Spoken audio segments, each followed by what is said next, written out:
नमस्कार, मैं हूं सौरभ शर्मा। राहुल गांधी का पायलट प्रोजेक्ट क्या है? नरेंद्र मोदी को इस प्रोजेक्ट की खबर पहले से कैसे है? 4 जून का नतीजा क्या देश के हिंदुओं का भविष्य तय करेगा?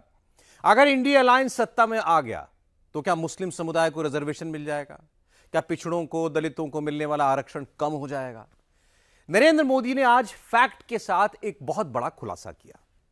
राहुल गांधी की पार्टी का हिडन एजेंडा क्या है, नरेंद्र मोदी ने देश को आज ये बताया। मोदी के विरोधी जो बात सोचते हैं लेकिन खुलकर कहते नहीं, जो बातें उनके दिमाग में चलती रहती हैं, उनके कागजों में थोड़ी बहुत दिखती हैं, वो बातें आज नरेंद्र मोदी ने पब्लिक के सामने रख दी। मोदी के विरोधी आजकल एक बात कहने लगे हैं कि जानबूझकर हिंदू मुसलमान का प्लान चुनाव में लाया गया है। तो क्या मोदी के लिए हिंदू और मुसलमान पर यह बात कहना बहुत जरूरी हो गया था? मोदी ने क्या कहा और जो कहा उसकी असल वजह क्या है, आइए आपको बताते हैं। ये एक पायलट प्रोजेक्ट था, पायलट प्रोजेक्ट था, पायलट प्रोजेक्ट था। मोदी ने ऑल इंडिया लेवल पर किस पायलट प्रोजेक्ट का एक्सरे कर दिया? मोदी ने ऐसा कौन सा प्रूफ दे दिया कि राहुल और राहुल की पार्टी का ही फैक्ट चेक हो गया? राहुल ने 24 के लिए जो जाल बिछाया, मोदी ने उसी जाल में फंसाकर राहुल को चेकमेट कैसे कर दिया? जवाब जानना है तो हिंदुस्तान के टॉप ट्रेंडिंग शब्द पढ़िए। Number 1 Indian Muslim, number 2 minorities, number 3 wealth redistribution plan, number 4 और सबसे इंपॉर्टेंट कांग्रेस का मैनिफेस्टो। यह पायलट प्रोजेक्ट राहुल का है, यह पायलट प्रोजेक्ट कांग्रेस का है। आखिर ऐसा क्या है इस पायलट प्रोजेक्ट में? क्या इस पायलट प्रोजेक्ट में राहुल का तुष्टीकरण वाला मिश्रण है? क्या इस पायलट प्रोजेक्ट में कांग्रेस का मुस्लिम आरक्षण वाला सीक्रेट मिशन है? क्या इस पायलट प्रोजेक्ट में हिंदुओं की संपत्ति छीनकर मुस्लिम वर्ग में बांटने वाला राहुल का विजन है? मोदी ने सिर्फ 24 घंटे के भीतर बाकी बची 441 सीटों पर कांग्रेस के दी एंड की स्क्रिप्ट लिख दी है। कांग्रेस की तुष्टीकरण वाली नीति पर, मुस्लिम आरक्षण वाले विजन पर मोदी ने सिर्फ 90 सेकंड में राहुल और राहुल की पार्टी के 48 पन्नों का ऐसा एक्सरे किया है कि पूरे मोदी विरोधी इकोसिस्टम में हड़कंप मच गया है, भगदड़ मच गई है, सबको बहुत तेज मिर्ची लगी है। 1.5 मिनट का भाषण, 90 सेकंड का भाषण। गठबंधन में ऐसी भगदड़ मची है, उनको इतनी मिर्ची लगी है, इतनी मिर्ची लगी है। राहुल के खेमे को लगी मिर्ची उनकी टाइमलाइन पर दिख रही है।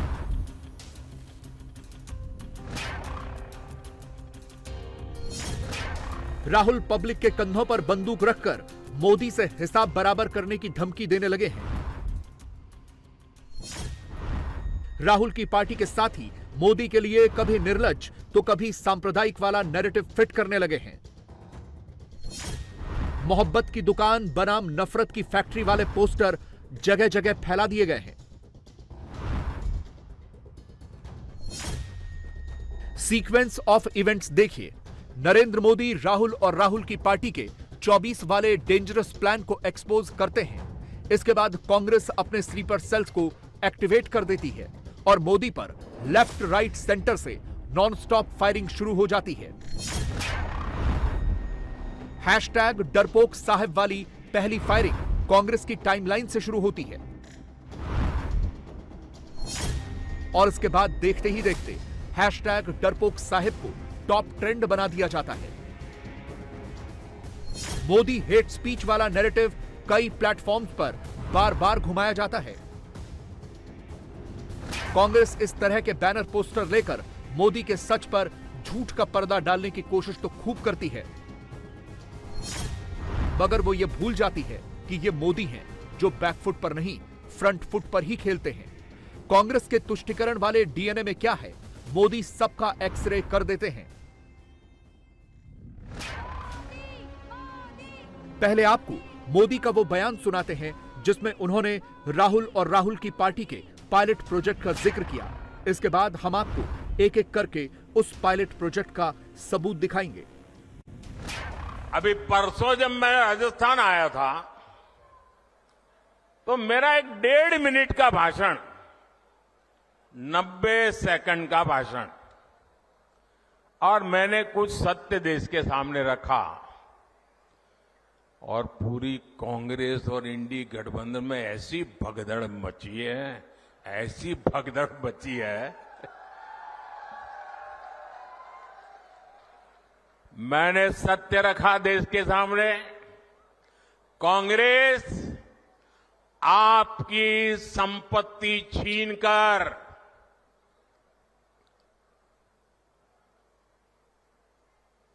उनके खास लोगों को बांटने की गहरी साजिश रचकर बैठी है। 2-3 दिन पहले मैंने कांग्रेस की इस वोट बैंक की राजनीति, तुष्टीकरण की राजनीति का पर्दाफाश किया था। इससे कांग्रेस और उसको सिस्टम में उनको इतनी मिर्ची लगी है, इतनी मिर्ची लगी है कि वो हर तरफ गालियां देने। कांग्रेस क्यों अपने नीतियों को ऐसे छिपाने में लगी है?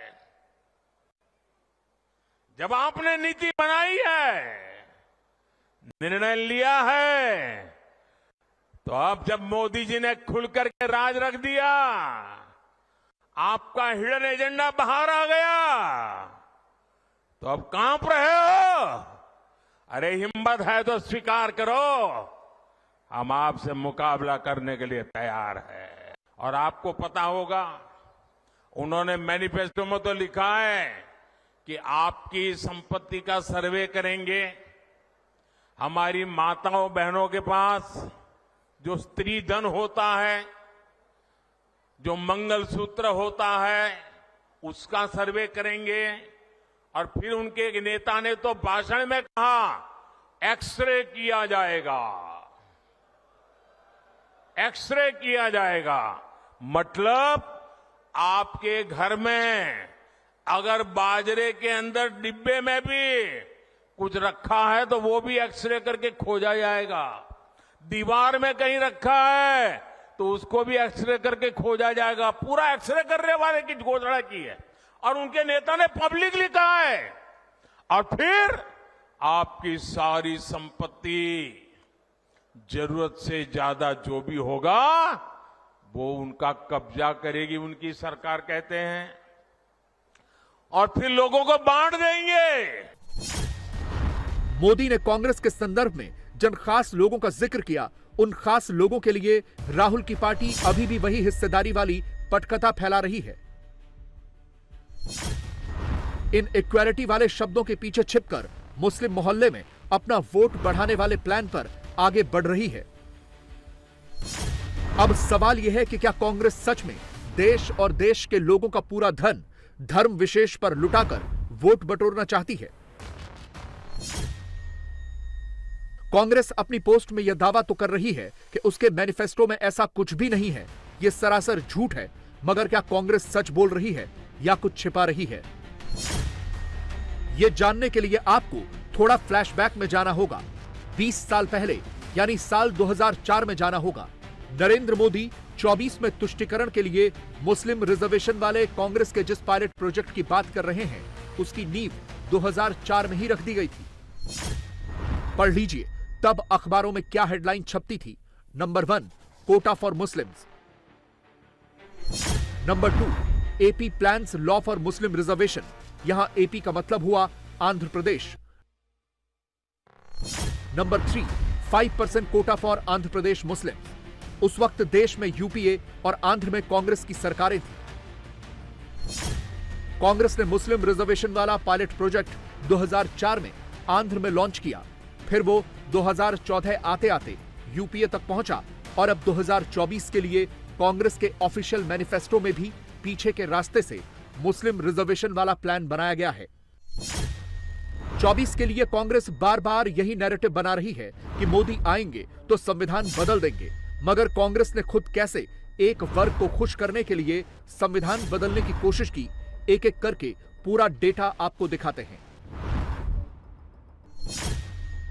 2004 से 2014 के पीरियड में कांग्रेस की सरकार ने मुस्लिम कोटा लाने की पूरी स्क्रिप्ट लिखी और इसका पायलट प्रोजेक्ट 2004 में आंध्र प्रदेश में शुरू हुआ। यानी जैसे ही आंध्र में कांग्रेस की सरकार बनी, वो मुस्लिम रिजर्वेशन वाले सीक्रेट मिशन पर लग गई। बीजेपी ने उस वक्त भी यानी अगस्त 2004 में भी कांग्रेस के कम्युनल रिजर्वेशन वाले प्लान के खिलाफ मोर्चा खोल दिया था। अब आपको विस्तार से कांग्रेस के सीक्रेट प्लान की पूरी टाइमलाइन बताते हैं। 2004 से 2010 के बीच आंध्र प्रदेश की कांग्रेस सरकार ने 4 बार मुस्लिम रिजर्वेशन लागू करने की कोशिश की। जुलाई 2004 में आंध्र की कांग्रेस की वाईएसआर रेड्डी की सरकार ने सरकारी नौकरी और एजुकेशनल इंस्टीट्यूशंस में मुसलमानों को 5% रिजर्वेशन देने का फैसला किया। सितंबर 2004 में आंध्र प्रदेश की हाईकोर्ट ने इस पर रोक लगा दी। नवंबर 2004 में इसके जवाब में वाईएसआर रेड्डी की सरकार ने डी सुब्रमण्यम कमीशन का गठन किया। जून 2005 में इस कमीशन ने अपनी रिपोर्ट दी और कहा कि मुसलमानों को 5% आरक्षण मिलना चाहिए। इसके बाद जून 2005 में ही आंध्र प्रदेश की तत्कालीन कांग्रेस सरकार सरकारी नौकरी और शैक्षणिक संस्थाओं में मुसलमानों को 5% आरक्षण देने वाला एक ऑर्डिनेंस लेकर आ गई। अक्टूबर 2005 में तत्कालीन आंध्र सरकार वहां की विधानसभा में एक बिल लेकर आई ताकि 5% मुस्लिम रिजर्वेशन वाले ऑर्डिनेंस को एक्ट बनाया जा सके। नवंबर 2005 में आंध्र प्रदेश हाईकोर्ट की 5 जजों की बेंच ने मुसलमानों को दिए गए आरक्षण को अनकॉन्स्टिट्यूशनल बताया। दिसंबर 2005 में आंध्र की कांग्रेस सरकार ने हाईकोर्ट के फैसले को सुप्रीम कोर्ट में चुनौती दी। जनवरी 2006 में सुप्रीम कोर्ट ने आंध्र प्रदेश हाईकोर्ट के फैसले पर लिमिटेड इंटरिम स्टे तो दिया, मगर यह क्लियर कर दिया कि मुसलमानों को मिल रहे 5% आरक्षण के तहत आगे किसी और को सरकारी नौकरी नहीं दी जाएगी। कांग्रेस अपने प्लान में कामयाब नहीं हो रही थी तो उसने अप्रैल 2007 में बैकवर्ड क्लासेस कमीशन और पीएस कृष्णन की अध्यक्षता वाले एक ग्रुप को मामला रेफर कर दिया। जून 2007 में पीएस कृष्णन ने अपनी रिपोर्ट दी जिसमें मुसलमानों के 14 बैकवर्ड ग्रुप्स को आइडेंटिफाई किया गया। जुलाई 2007 में आंध्र प्रदेश बैकवर्ड कमीशन ने मुसलमानों को 4% आरक्षण देने की वकालत की, जिसके तुरंत बाद आंध्र की तत्कालीन कांग्रेस सरकार ने 4% आरक्षण वाला नया ऑर्डर पास कर दिया। फरवरी 2010 में आंध्र प्रदेश हाईकोर्ट की 7 जजों की कॉन्स्टिट्यूशनल बेंच ने फैसला दिया कि कांग्रेस सरकार का 4% आरक्षण वाला दांव संविधान के खिलाफ है और यह पूरी तरह से रिलीजन स्पेसिफिक है। मार्च 2010 में सुप्रीम कोर्ट ने 4% आरक्षण की संवैधानिक वैधता को बरकरार रखा और मामला कॉन्स्टिट्यूशनल बेंच को भेज दिया। यानी आंध्र में कांग्रेस की सरकार ने मुस्लिम आरक्षण वाला जो पायलट प्रोजेक्ट लॉन्च किया था वो एक तरह से सेमी सक्सेसफुल रहा। इसके बाद मामला दिल्ली पहुंचा, यानी यूपीए के लेवल पर उसे आगे बढ़ाया गया। दिसंबर 2011 में यूपीए सरकार ने एक ऑफिस मेमोरेंडम इशू किया जिसमें पहले से केंद्र की नौकरियों में चले आ रहे 27% ओबीसी रिजर्वेशन में से मुसलमानों के लिए 4.5% सब कोटा देने की बात कही गई। यानी यूपीए सरकार ने ओबीसी का कोटा घटाकर मुस्लिम वर्ग को दे दिया, वो भी 2012 के यूपी चुनाव से ठीक पहले। मगर मई 2012 में आंध्र प्रदेश हाईकोर्ट ने तत्कालीन यूपीए सरकार के 4.5% मुस्लिम आरक्षण पर भी रोक लगा दी। जून 2012 में सुप्रीम कोर्ट ने भी आंध्र प्रदेश हाईकोर्ट के फैसले पर रोक लगाने से इनकार कर दिया और कहा कि मुसलमानों को आरक्षण देने वाला यूपीए सरकार का फैसला पूरी तरह से धर्म के आधार पर लिया गया था, जो असंवैधानिक था। मोदी ने कांग्रेस के इसी हिडन एजेंडे को एक्सपोज किया तो कांग्रेस के पूरे इकोसिस्टम को मिर्ची लग गई, चारों तरफ भगदड़ सी मच गई। मुस्लिमों का देश के संसाधनों पर पहला हक है, ये मनमोहन जी का बयान है। और ये संयोग नहीं था और ये अकेला बयान नहीं था। कांग्रेस पार्टी की सोच हमेशा से तुष्टीकरण की रही है, वोट बैंक की राजनीति की रही है। 2004 में जैसे ही कांग्रेस की केंद्र में सरकार बनी, उसके सबसे पहले किए गए कामों में था सबसे पहला काम था चुनाव जीतने के बाद आंध्र प्रदेश में एससी एसटी के रिजर्वेशन में से कमी करके मुसलमानों को रिजर्वेशन देने का प्रयास। ये एक पायलट प्रोजेक्ट था जिसे कांग्रेस पूरे देश में आजमाना चाहती थी। 2004 से 2010 के बीच कांग्रेस ने 4 बार आंध्र प्रदेश में मुस्लिम रिजर्वेशन लागू करने की कोशिश की, लेकिन कानूनी अड़चनों की वजह से सुप्रीम कोर्ट की जागरूकता के कारण वो अपने मंसूबा जो लेके चले थे वो पूरे नहीं कर पाए। 2011 में कांग्रेस ने इसे देश में लागू करने की कोशिश की। एससी एसटी को और ओबीसी को मिला हुआ अधिकार छीन करके वोट बैंक की राजनीति के लिए औरों को देने का खेल किया। कांग्रेस ने इतने प्रयास ये जानते बूझते किए कि ये सब संविधान की मूल भावना के खिलाफ था, लेकिन कांग्रेस ने संविधान की परवाह नहीं की, बाबा साहब आंबेडकर की परवाह नहीं की। जब कर्नाटका की बीजेपी सरकार ने जब हमें मौका मिला तो हमने पहला काम किया, उन्होंने जो एससी एसटी से छीन करके मुस्लिम कोटा निकाला था उसको हमने खत्म कर दिया और जिनका हक था उनका हित सुरक्षित रखा। तो कांग्रेस पूरे देश में आग बबूला हो गई। ये मोदी समझता क्या है? अरे मोदी संविधान को समझता है, मोदी संविधान को समर्पित है, मोदी बाबा साहब आंबेडकर की पूजा करने वाला व्यक्ति है। कांग्रेस का हिडन एजेंडा क्या है? मोदी ने कच्चा चिट्ठा खोल दिया, लेकिन कांग्रेस अपने तुष्टीकरण वाले सच को छिपाने के लिए बार बार झूठ वाला दूसरा नैरेटिव घुमाए जा रही है। मोदी का ही पोस्टर बनाए जा रही है। मोदी ने 2 भारत बना दिए, ऐसी ही पटकथा फैलाई जा रही है। मगर इतना तो तय है, मोदी ने कांग्रेस का सीक्रेट मिशन एक्सपोज कर दिया है। तभी तो अचानक से कांग्रेस एक कॉन्क्लेव करने जा रही है, एससी एसटी वाला टैक्स चिपका रही है। कॉन्क्लेव में राहुल, सोनिया, खड़गे सबको बुला रही है। इसकी वजह बिल्कुल साफ है। राहुल और राहुल की पार्टी अंदर अंदर बहुत घबरा रही है, क्योंकि वो 24 के लिए लेके तो आई थी मुस्लिम रिजर्वेशन वाला प्रोजेक्ट, मगर अब बैकफुट पर है। राहुल का ये ट्वीट देखिए, इसमें हिंदुस्तानी शब्द लिखा है, मुस्लिम मिसिंग है। तो क्या उन्हें अंदाजा लग गया है कि वो फंस गए हैं? अगर हां, तो वो बिल्कुल सही है, क्योंकि मोदी ने तो कांग्रेस की एक गलती से हिंदू वोट बैंक को भी अपने पाले में कर लिया है और एनडीए की 400 सीटों का रिजर्वेशन भी राउंड 2 की वोटिंग से पहले ही कर लिया है। कुछ दिन पहले वहां एक छोटा दुकानदार, उसको सिर्फ इसलिए बुरी तरह से पीटा गया, लहूलुहान कर दिया गया, क्योंकि वो अपनी दुकान में बैठे बैठे हनुमान चालीसा सुन रहा था। ये कांग्रेस की कर्नाटका की सरकार का काम देखिए। अपनी छोटी सी दुकान में एक गरीब आदमी भक्ति भाव से प्रभु हनुमान जी का स्मरण करते हुए हनुमान चालीसा सुन रहा था, उसको लहूलुहान कर दिया गया। आप कल्पना कर सकते हैं, कांग्रेस के राज में हनुमान चालीसा सुनना भी गुनाह हो जाता है।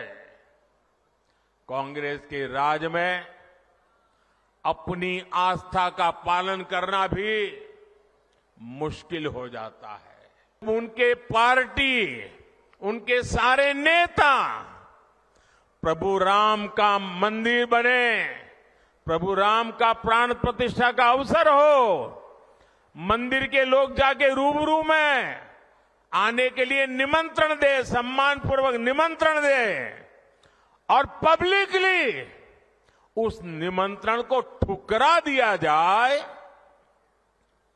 तो उनके चेले चपाटे भी हनुमान चालीसा करने वालों को पीटेंगे कि नहीं पीटेंगे भाई। वैसे कांग्रेस का यह दावा कि मोदी उसके मैनिफेस्टो पर सच नहीं बोल रहे हैं, यह अपने आप में बहुत भ्रामक है। कैसे, ये समझिए।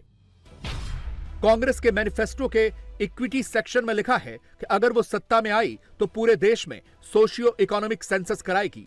इसी सेक्शन के पॉइंट नंबर 2 में कांग्रेस कहती है कि एक कॉन्स्टिट्यूशनल अमेंडमेंट पास करेगी ताकि एससी, एसटी और ओबीसी के 50% कैप को बढ़ाया जा सके। मैनिफेस्टो के माइनॉरिटी सेक्शन में कांग्रेस ने जो शब्द लिखे हैं वो ध्यान देने वाले हैं। Number 1, we will encourage. Number 2, we will ensure. यानी कांग्रेस के माइनॉरिटी सेक्शन का पॉइंट नंबर 3 कहता है कि वो अल्पसंख्यकों को हर मौके का फुल एडवांटेज उठाने के लिए प्रोत्साहित करेगी। इसमें कोई बुराई भी नहीं है, मगर पॉइंट नंबर 6 शक पैदा करता है, क्योंकि इसमें कांग्रेस अल्पसंख्यकों को उनका फेयर शेयर देने की बात एंश्योर कर रही है। अब कांग्रेस ये कैसे करेगी?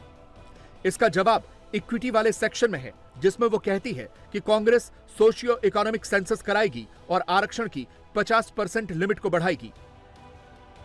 बीजेपी का आरोप है कि कांग्रेस इसी तरह पीछे के रास्ते से मुस्लिम आरक्षण लेकर आएगी। सिर्फ एजुकेशन और नौकरी में ही नहीं, health care, public contracts, skill development, यहां तक कि खेलों में भी मुस्लिम आरक्षण की एंट्री कराएगी। मोदी ने इसीलिए बीच चुनाव कांग्रेस के लिए तुष्टीकरण वाले एजेंडे से देश के वोटर्स को चेताया है और यह बताया है कि आने वाले दिनों में कांग्रेस का राहुल का एजेंडा क्या है।